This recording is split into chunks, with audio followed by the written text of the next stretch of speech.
ان میں سے نمبر 1 ایران ہے.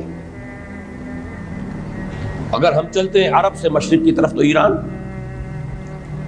ایک اعتبار سے یہ بازی لے گیا ہے پورے عالم اسلام پر. ان کے مذہبی عقائد، ان کی فقہ سے ہمیں جو اختلاف ہے وہ ہے اپنی جگہ پر ہے. آپ کو معلوم ہے میرے بارے میں کسی کو اشتباہ نہیں ہو سکتا اس اعتبار سے.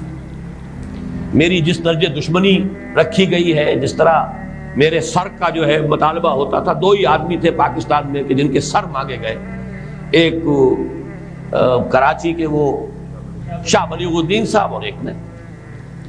تو اس حوالے سے وہ اپنی جگہ پر اختلاف ہے، لیکن اس حقیقت کا اعتراف کیے بغیر نہیں رہا جا سکتا پورے عالم اسلام میں یہ واحد مسلمان ملک ہے جس نے بہرحال اپنی شریعت، اپنے عقائد کے مطابق ایک مذہبی انقلاب برپا کیا.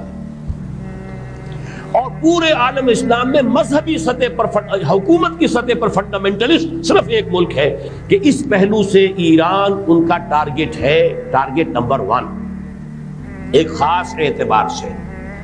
ٹارگٹ نمبر 1 ایک دوسرے اعتبار سے ہم ہیں، وہ میں بعد میں عرض کروں گا. چونکہ حکومت کی سطح پر فنڈامنٹلزم ہے اور وہ آیا ہے ایک عوامی انقلاب کے نتیجے میں، پھر ان کے پاس تیل کی دولت ہے، اس کے خلاف اکنامک سینکشنز بھی ہو جائیں تو اگر لیبیا کھڑا ہو سکتا ہے تو بہرحال وہ بھی کھڑا ہو سکتا ہے.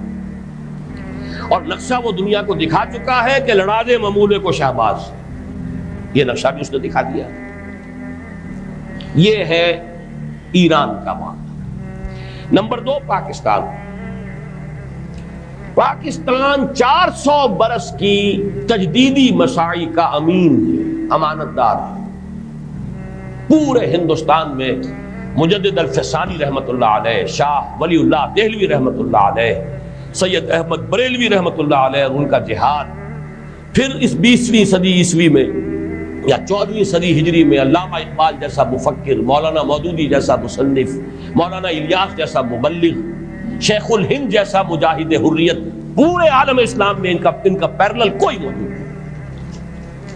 یہ 400 سال کی تاریخ ہے، اس کی امانت اور اس کے نتیجے میں یہاں کے مڈل کلاس میں فنڈامنٹلزم کا ایک نیوکلیس ہے.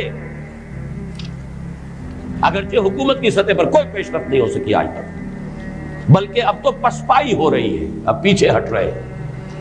وہ ہمارے ان سیاسی جو بھی زعماء ہیں، جو جماعتیں ہیں، ان کی غلطی ہے اور الیکشن ہی کو واحد میدان بنا کر اس کے اندر اپنا سارا وقت و توانائی اور قوتیں ضائع کر دینا.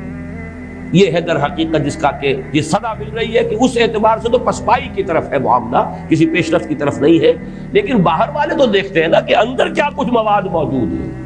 اگر مڈل کلاس میں وہ فنڈامنٹلزم کا بارود موجود ہے تو کسی بھی وقت اس کے اندر جو ہے وہ کوئی دھماکہ ہو سکتا ہے. دوسری بات جو ان کے لیے ایک اعتبار سے ٹارگٹ نمبر 1 ہمیں بنا رہی ہے وہ ہمارا ایٹمک نو ہاؤ ہے. پورے عالم اسلام میں اور کسی کے پاس نہیں. اسلامی بم اگر بنے گا تو یہی بنے گا. یہ ہے مختلف اسباب جس کے بنا پر ایران اور پاکستان کو آپ بریکٹ کر لیجئے. یہ اس نیو ورلڈ آرڈر کا جو ٹارگٹ نمبر 1 ہے، ایک اعتبار سے ایران ہے، ایک اعتبار سے پاکستان ہے.